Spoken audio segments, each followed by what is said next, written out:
Hi guys, okay. I think y'all couldn't hear me. Can you hear me now? Is my sound coming? Can you like give me a thumbs up if my sound is coming? Is it working? Send me a thumbs up. Is it working? Okay.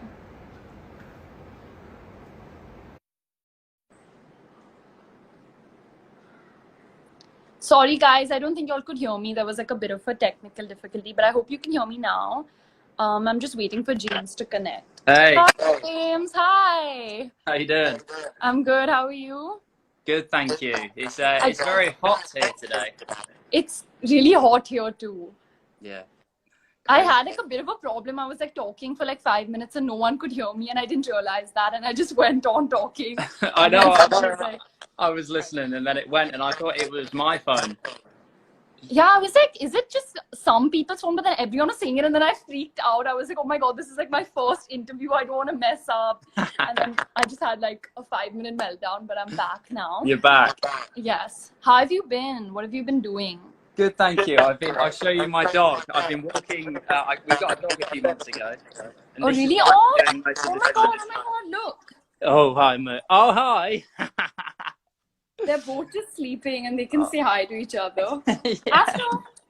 Okay, Oh he's yeah, like wait. in some deep sleep. Darling. What's his name? She's called Moochie. Chi. Oh, how cute. I know. So we've been walking her every day for our daily exercise, and then other than that, I've been doing some songwriting with the other Vance boys, just on online. Obviously, I've not seen them in a couple months. Oh, really? Yeah. What about you? How have you been sort of keeping busy? I'm good. I've just been like watching a bunch of films. My dog is like 1.5 years old, and I have another dog who's like 11. No. So I've actually not spent any time with them because I've been so busy and I've been out of my house. But now I'm really getting to like spend time with my dog. So I feel like they're the happiest that I'm sitting at home, you know? Yeah. They like wanted to spend time with me the most. But I think I've been watching a lot of like old English films that I haven't seen. Like I've not watched like any of the classic films, so I'm watching those. And I used to read a lot when I was younger, and I completely stopped doing that. So I've gone back to reading books as well. Oh, good. Yeah, I think that's one of the positives of this, isn't it? We're able to spend time and watch things, and as you say, read things, and it's nice because I never normally read anything. So Yeah, exactly. yeah. Yeah. But like, what makes you feel the most positive? Like doing what activity? Oh, I think when the sun's shining here, going out and being in nature really helps me. So I live in London, but I'm lucky that we have a couple of parks nearby. So yeah, just going out and walking the dog. Really, I think that's what helps me sort of keep kind of at one with myself, and you take a step away from being on your phone all the time, and just sort of enjoy what's around you, I guess. Yeah. So do you think because we're spending so much time at home that we end up using our phone a lot more? I think so. I don't know about you, but my screen time was going up to about 5 hours a day. That is nothing compared to me. Mine was like, I don't even want to say it because it's so embarrassing. Go on, how much? Like, I feel like everyone's going to judge me, but like, please don't judge me, guys. Like 8 hours. But I just keep saying, oh, my work is on my phone. I have like a lot of work on my phone, but like I have no work on my phone, so I don't know why. But yeah. It's hard though, because I think we all want to go on social media because we feel like we're missing out on something, but nothing's really happening at the moment. So I think I realized, I was like, there's no point me going on social media. So what I do now is when we go and walk Moochie the dog, I leave my phone at home, so I don't constantly get in my pocket. I'm like, a bit of disconnect is really good. I think. Yeah. That's. I mean, we aren't in India. It's like a complete lockdown, so we can't really step out of our houses. But when I start an episode or a film, then I like consciously decide to keep my phone away. So at least in those 2 hours, I don't check my phone, and I really feel like that is a required and it's a necessary break. Like it really refreshes me.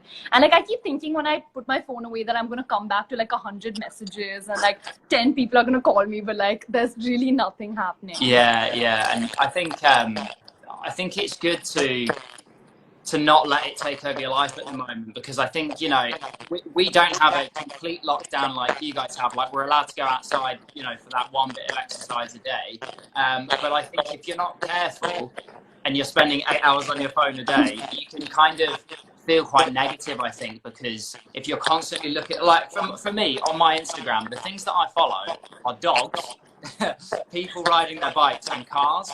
And I can't really do any of those. You know, I can't be outside like all the time. And I think if all I'm looking at on my phone is pictures of people doing exercise in the park or walking their dog on the beach, I really want to do that, and I can't. So I think, you know, you have to be careful not to leave social media feeling a bit negative. You know what I mean? Because we can't do it at the moment. So that's why I try and stay. Like, my explore page on Instagram is quite dangerous. So I just try and avoid that at the moment.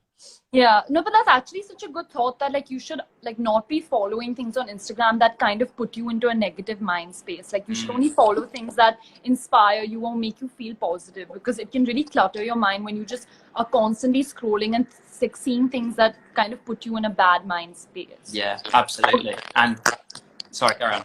So this is my first interview ever. Like, I've never taken an interview. I've always like been interviewed. So I have like a little notebook, and you know, I'm just gonna ask you some like questions. Yeah. Okay.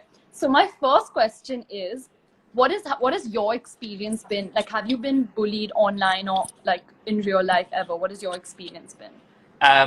So when is there a problem with the audio? Some people have said that it's been echoing or something. Oh. I mean, I can hear you clearly. What I might do, I might quickly rejoin, because people are saying that it's whenever I speak. Don't leave me here. I don't know. Okay. We'll carry on unless people say it's really bad again. So for me, I guess the first sort of bullying that I had was when I was about 13 years old, and it was when I first started writing songs.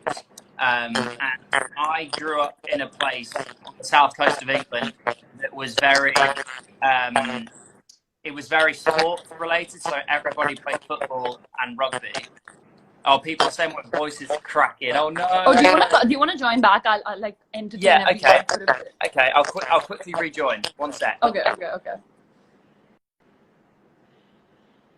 Okay. It's just me again, guys.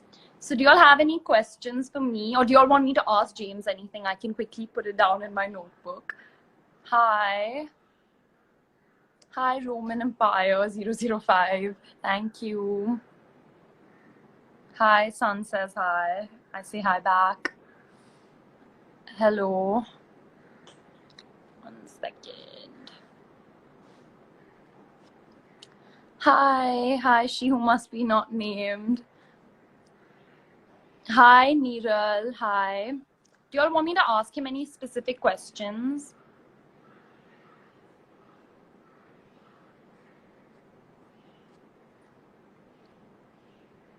Hi there, Bhav. Hi guys.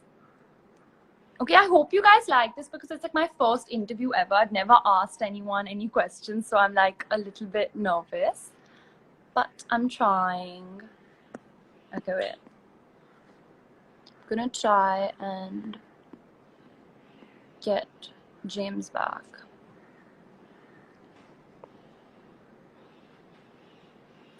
Please ask when they will release the song Nakra. Okay. Hi. Sorry, I'm back. Oh, it still sounds weird, but we'll just try and do it, just in case. I don't know. Okay. So I first started writing songs when I was like 12 or 13. And as I was saying, I went to a school that was all about playing football and rugby. And because I didn't really do either of those things, I kind of stuck out, and people picked on me for doing songs and being really like honest about liking girls and stuff. And it was at a time when, so it was all on a social media platform called Bebo and MySpace, which is like, it was before Twitter and Instagram. So I'm 27, so it was just the social media was kind of like coming about. So there wasn't like, obviously you're doing brilliant things with So Positive. There was nothing like that when I was 12, 13.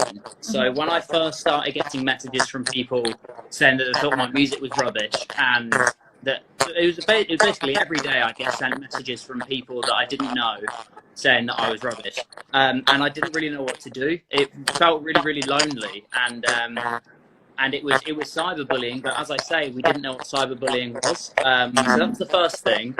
And then that carried on when I went to another school. I used to have really long hair, and I had like piercings, and I had my nose pierced and stuff. And people picked on me for that, and also being the boy that wrote songs and played guitar. So like, yeah, I've had quite a lot of it. Luckily now I don't have any of it, but yeah, for a few years it was really bad. Okay.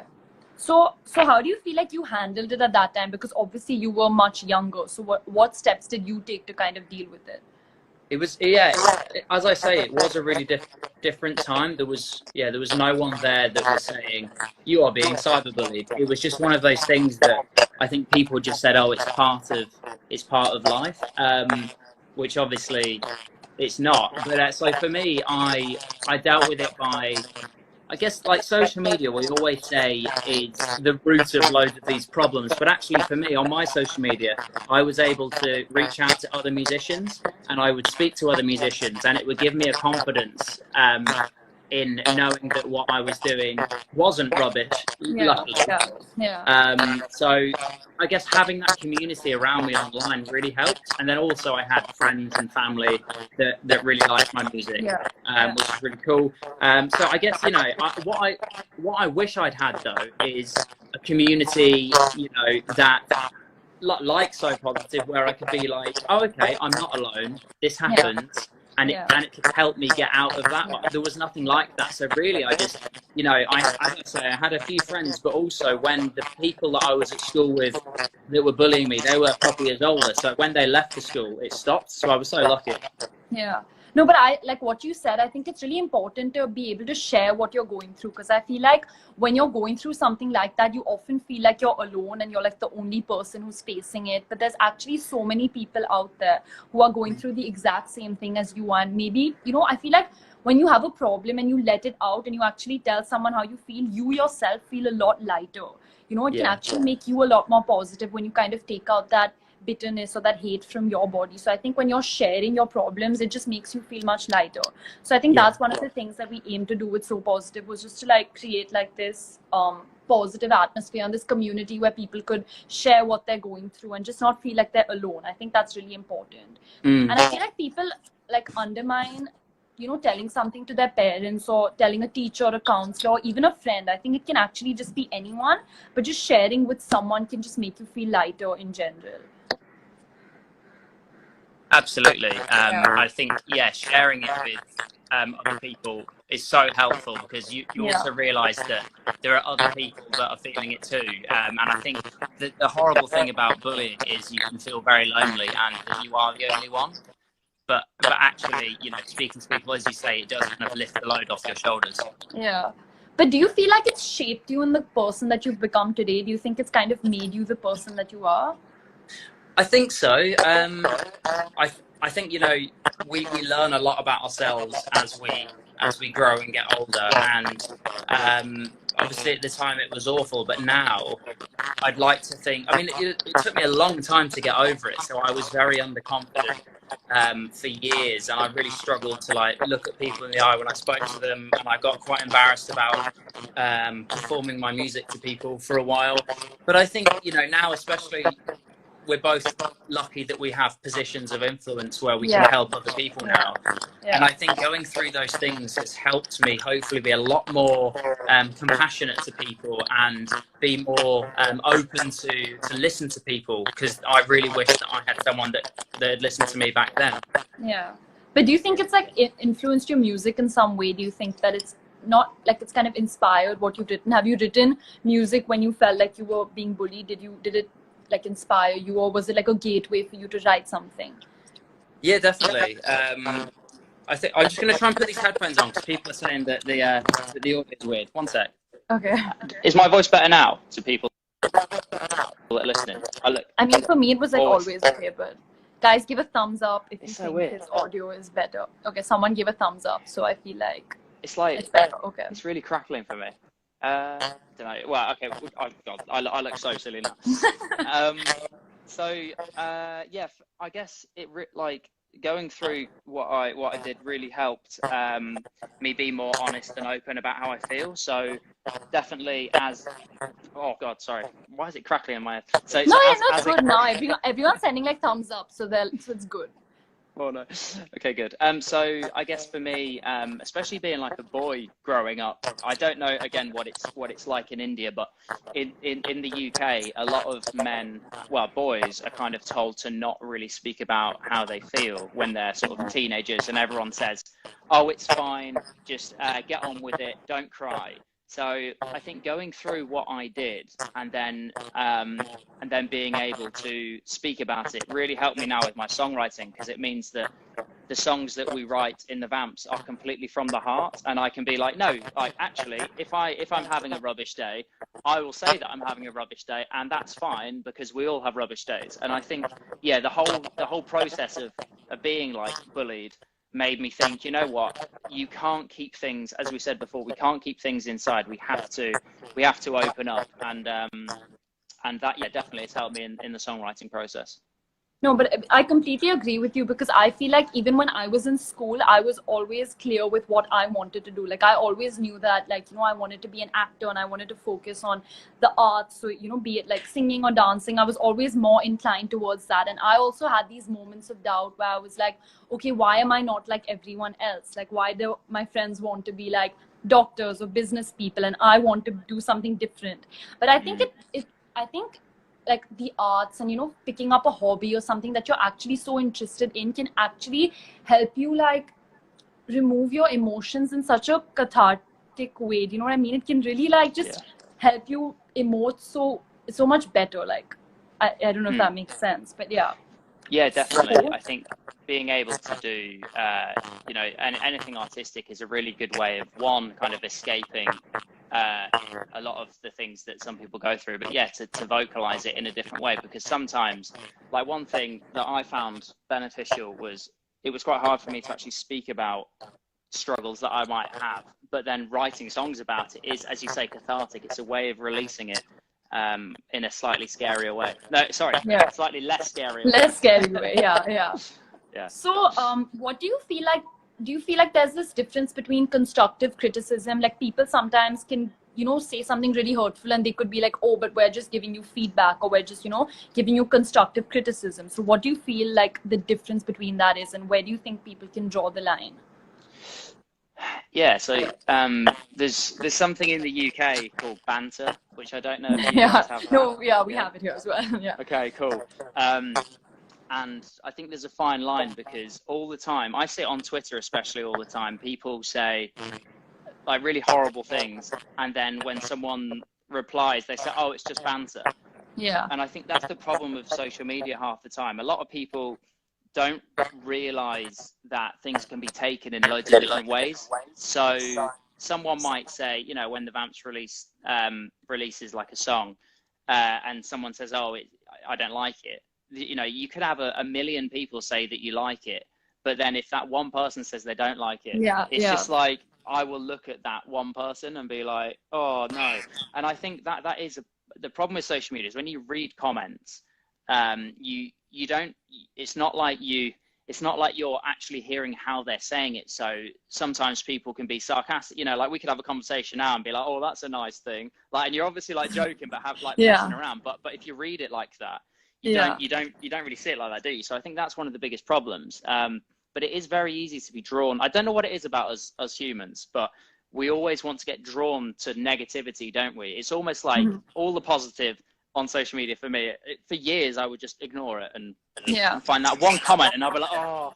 But it's just about readjusting how we view things. And, criticism is something that everybody faces, regardless of what they do, whatever walks of life. And we just have to learn. I think one big learning curve for me was not taking everything on social media as like the most important thing. I focus on remembering that a lot of people on social media don't actually really know who I am. It's the people around me that know, who I am. So I have to value their kind of comments more than someone that's just trying to, Yeah. you know, make me upset.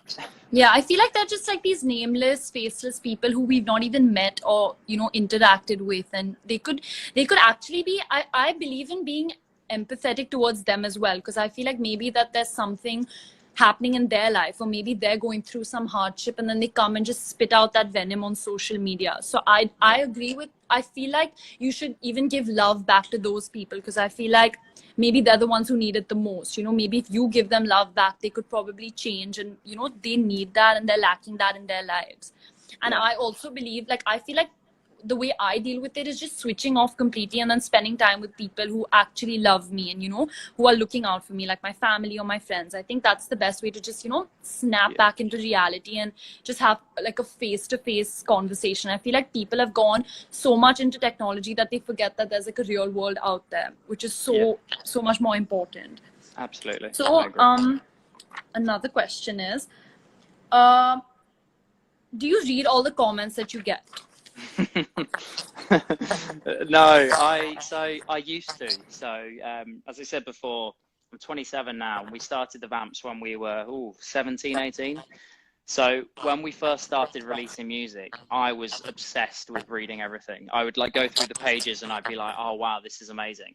But I realized that sort of being obsessed with scrolling through comments, as we said before, we're always going to pick out those horrible ones. And it kind of undoes all the good stuff. So now I have to be honest, like I'm thinking about maybe just turning off all my Instagram comments. And it's not because I don't want it to be like, oh, I'm rebelling and whatever. I think I'm trying my best to cut as much negative energy out of my life as possible. Like I want to try and remain positive. And I think social media is brilliant. I mean, look, we're having this conversation through social media. I love it. But I think, you know, it is dangerous to have streams and streams of comments, and especially with what we do, where, you know, whatever both of us do, we're going to get critiqued on it, and loads of people will say it's great, a lot of people will say it's bad, and it's like I don't like thinking that I'm constantly a subject of judgment. And I think, you know, sometimes I just need to take a step away from that. So no, I don't read the comments really anymore, but I have to say that doing things like this, I've done a few things, especially on well, bullying and mental health. The comments that I've read from that have been like really good. So I think, you know, you have to I think it's good to see what people are saying, but not so much that it controls your life. Yeah, I think everything should be like balanced and like done in a limit. So I feel like because I feel like a lot of my pictures started coming out when I was younger as well, when I was about like 15 or 16. And that time I was just obsessed with like the comments, and I would see one good comment and I would just like boast about it all day. And then I'd see one bad comment and it would just be the complete opposite. So I feel like you should take everything like, you know, in moderation, and you should read comments if you feel like reading it, but then you should also be okay with what you read. I think you should just not make that the entire focus of your life. Like I completely agree with what you're saying. And I feel like you said that you want to turn the comments off, and I think that's a really good decision. Like whatever makes you feel positive and makes you feel much lighter, you should take that step. But I feel with me, I want to make the conscious decision of focusing on the love that I'm getting, because I feel like if I do something like that, if I turn the comments off, I won't be able to actually see the love that I'm getting from people who actually like me. So I think more than doing that, I think I would want to adjust my lens from, you know, just seeing the negative things to actually trying and focusing on the more positive things. Yeah, it's a good shout. I think actually with me, it's more of a, I feel like, you know, you get to, people, I think you get to a certain age and you're just like an adult and it's fine, and you're easily able to just manage how you feel, and it's easy. But actually, like for me, I'm always learning how I work. And I think you're right in saying it. You know, maybe I am being too severe and just turning off comments, and maybe actually what it is I hate it when, you know, people think that it's arrogant to say this, but I think if you learn to love yourself, then you're able to deal with the criticism better. And I think it's very difficult. Agree with you. It's very hard to get to a position where you're just 100% comfortable in your own skin. And I think that's why, you know, for example, growing up, I had really, really bad acne. And in in a few videos of the band in the early days, you know, I'd see a comment and someone would be like, oh, like James's skin's bad. And I'm like, yeah, my skin is bad. Yeah. And it's like, and just that one thing would like trigger like an insecurity within myself. But actually the solution to that for me eventually was, yes, I have bad skin, but 80% of teenagers in the UK have difficulties with their skin. I'm not alone. I'm okay with having that. So that comment doesn't affect me. So I think maybe that's what we should be trying to do as well. Obviously, I don't, people that are like trolling people is awful. I don't condone that. But, I think if we do get to a point where we can appreciate ourselves and appreciate others more, then maybe some of these comments won't be hitting quite as hard. Yeah, exactly. I feel like, because I feel like I'm saying this right now, but I feel like the person that I was maybe 4 or 5 years ago, I wasn't at this comfortable place in my life. Like I've also got a lot of comments about the way that my body is, like, that I'm way too skinny and that I look like a boy and just nasty things. But I feel like I've reached a point in my life where I work out every single day. When I don't feel like working out, I don't work out, but I'm comfortable with my body. I'm comfortable. I love the way I look. And I'm not saying that in like a cocky way or in a condescending way. It's just how I've trained myself into becoming as a person. And I think that is so important, that like I really want to send that message out there to young girls and guys that, the most important thing is self-love. I think that's the best reply to give back to haters, because you're going to have such a strong armor that like no one can even like pierce in. And I think it's okay. It takes time to get to that point, but just know that you will reach that point eventually, and then it'll all be worth it. So that's that. So what would you like to say to like the young people listening to you out there? I think there's no answer to. The thing is, with social media being the sort of like world that we are, we which is typical of the human race, we invent things without thinking what the potential outcome is going to be. And social media is one of those where it's just got so crazy now.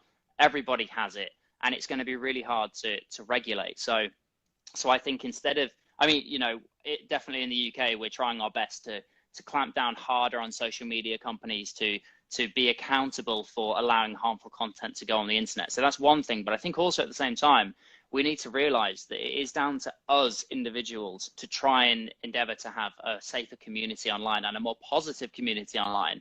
And I think especially with what's going on with coronavirus, we're realizing more than ever how important we are to each other. The whole thing of having that human contact, like even just walking up the street with the dog, people say hi to each other now in our street, and they never used to. In London, everyone's always on their phone now. But the last thing we want to do now is be on our phone. We all want to be out there and speak to people. And I've had so many people smile and wave and stuff. And I think, if there's something to take from this, it is the importance of being, positive and happy and friendly and compassionate to one another. So I think, hopefully moving forward, we'll be able to prioritize sort of what's important in life. And I always say with social media, like, social media should enhance my life. And when it switches and I feel that my life is enhancing my social media, that's where the balance has gone wrong. We have to remember that 90% of the time we should be living our lives, and that 10% should be the social media, but it seems to have swapped recently. So I guess embrace the person that you are. For me, it's a constant battle. I'm always learning how I feel and the sort of person I am, but realizing that actually a lot of people go through a lot of things similar to me. It's fine. Sometimes I wake up, and even after doing all the stuff like these conversations, I wake up and I'm like, I feel a bit rubbish today. That doesn't mean that like the whole year is going to be rubbish. It's just one of those days. And if I accept that and I work through it, and I speak to the other boys in the band, and I'm like, I'm having a bit of a rubbish day, boys. It's so much better to do that than to not say anything. And then by the evening, you're still feeling rubbish, and you're just like, I think, as you said, like, what would I say? Accept the sort of person that you are, embrace how you feel, and communicate with each other, I guess. No, I completely agree. And whenever people ask me like, oh, what do you think the world is going to be like when we come out of this and when we step out of this lockdown? But I feel like I'm hoping the world is a more compassionate place. And as you said, people live for each other. They start living for, like, they understand that their actions can really affect other people, and they stop living so selfishly. So I really hope that that's a change that comes about in the world as well. And the thing you said about having bad days, I feel like because we're in this lockdown, I feel like people tend to believe that it's a sort of productivity contest and they have to be doing something every single day because, they're seeing people work out on Instagram or they're seeing people cook something. But I think what people need to realize that there's a pandemic going on. So it's okay to have bad days, to feel low, to feel scared, because it is very scary out there. So I think people just need to understand that what they're feeling is okay, it's justified, and everyone has these feelings, and just to go through that. Like when you're having a bad day, go through the bad day and then it will get better. So, don't feel bad about feeling bad. It's okay to feel bad, and it's okay to feel low, and it's okay to feel whatever you're feeling, because it always changes. Like nothing's, change is the only constant, as they say. Yeah, I mean, life, as you say, life is a journey. Yeah, exactly. So was there ever a point where you felt like giving up on music because a lot of you were getting bullied basically on music and your like taste and stuff? Yeah, so before I knew the band, the Vamps Boys, when I was 13, 14, it was before I had no success, nothing. I think I got about 10 plays on MySpace every day, and that was it. And I thought, the amount of negativity that I was getting from my music, from these guys that were at my school, outweighed the positive. And I was like, if I stopped doing this music, it'd be so much easier because I wouldn't have any of that sort of online stuff. So yeah, I did have that at another point. And then also sort of even after the band was established, so it must have been 2014 time, I was having a really, really negative relationship with food, and sort of struggling with sort of my body shape and stuff, and my attitude towards life in general. And I thought, I completely stopped liking doing music at all. And it wasn't even around bullying or anything. I just think it was like a pressure to be that smiley, happy James from the Vamps on stage all the time. And I did feel guilty. There would be comments where it'd be like, oh, James didn't really seem to say anything in that interview, or we do like some of the biggest gigs in the world, and I would be on stage sort of not really enjoying it, and it was at that point that I was like, look, I really need to address this. And it was, as we were just saying before, I wasn't accepting that it was okay to have bad days, or it was okay to feel negative, because everyone around me, thought that and I had the best job in the world. We played Global Citizen Festival in Mumbai, and like that was 100,000 people, and incredible. But I was coming out of quite a dark time then. So for me, that was just like another tick on the thing. And I look back now and I'm like, that was one of the best nights of my life. But why was I feeling slightly out of sorts? And it was because I wasn't comfortable with how I was feeling. And it's just funny now looking back how different my life would have been if I'd been able to have that kind of that honesty with how I feel, and being like, look, I need to just make sure that I as you said, like love myself in a way that I didn't until now. So yeah, absolutely. Yeah, that's so true. Yeah. Funny. But like, aren't you glad now when you look back? Aren't you happy that you didn't give up, because you wouldn't have reached this point where you are today? Yeah, like, definitely. I feel like people need to, when they hear you speak, I think they can be so inspired by the fact that you didn't give up and you've reached this point in your life where you've overcome all those things. So you're actually an inspiration out there for so many young boys and girls who want to take up music. Well, and so are you. Scared. I mean, you doing something like this, it's amazing. And it is, people like you. I mean, you have 10 times the sort of like following that I do. So for someone of your level to come out and be vocal about this, it's brilliant. And we are lucky in the UK that more people are speaking about this kind of stuff. And I think it's brilliant that you're able to do that on the other side of the world at the same time as the Vamps doing it in the UK. And it has to be a global thing, because we're all human, we all live on the same planet. And I think it's brilliant that we can have conversations like this. Yeah. And I think, as you said, it's also a conscious effort that we all need to take as people. I think, change starts from yourself. So you have to go out there and decide to be a kinder and a more gentle person. And I think that's how change can actually come about, because you really can't control another person's actions. You can't physically go and grab someone's phone and make them stop typing whatever they were going to type. I think you have to consciously decide to be a kinder person who's going to love themselves, who's going to love others. And I think that's where change will really come about. Absolutely. Yeah. And thank you so much for having me and doing this. Thank you so much for coming. I think people really enjoyed, and I really hope that this conversation does, inspire people to go out there and just be kinder and better human beings. Yeah, absolutely. I'm sure it will. And keep on doing what you're doing. And we'll come to India soon, and we'll hang out. When you guys came and you guys performed, my younger sister, she actually opened for you guys. Like she Oh, really? Yeah, Raisa, yeah. Oh, I didn't know that was your sister. Oh, amazing. Yeah, and then that's when I saw you guys perform as well. Oh, brilliant. Yeah. We'll be coming back hopefully. Who knows now this year, but if not this year, then next year. Yeah, for sure. Yeah. Thank you so much. Thank you for being here. Thank you. Bye. No worries. See ya. See you. Bye. Bye.